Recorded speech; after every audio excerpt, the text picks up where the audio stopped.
When you talk about how we're going to fight a war with your expertise, it's not really a one-for-one when we're talking about Ukrainians having the home field advantage and urban warfare. These, what we, I guess, would consider waking up this morning and seeing a win as far as Ukraine holding on to its capital city. Is that a one-for-one win, or is this more dependent on how Russia is currently fighting and what they could eventually do?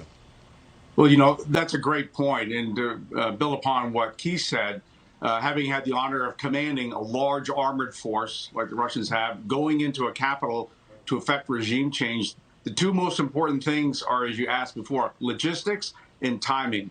You have to do it quickly because historically the advantage always accrues to the defender. Historically, we say a defender has a 3-to-1, maybe a 6-to-1 advantage just by being the defender over the attacker. The second thing is, we talk about logistics. It's not just supplying the Ukrainians with logistics, but it's cutting off the Russian logistics. This is a very large armored force, very dependent upon fuel and ammunition.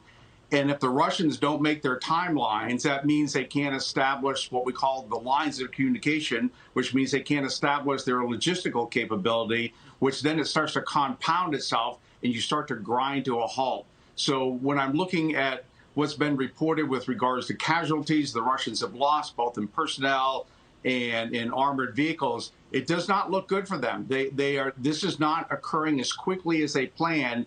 And every hour it slows down, the advantage accrues to the Ukrainians.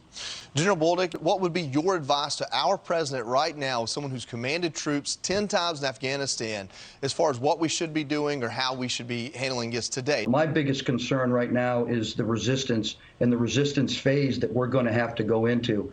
The Ukrainian people will resist the Russian occupation. They will not allow Russian rule or civil order.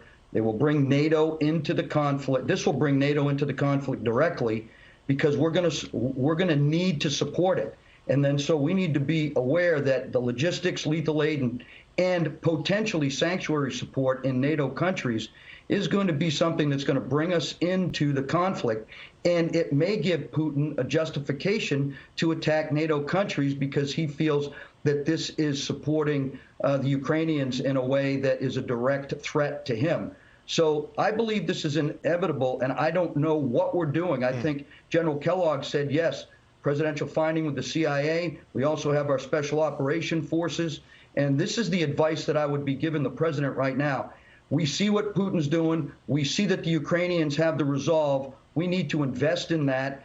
But when we do, we have to have the resolve and the will to follow through with it because Putin will react. Gentlemen, as general officers in the military, your service to our country is a debt we can't repay. Thank you so much for joining.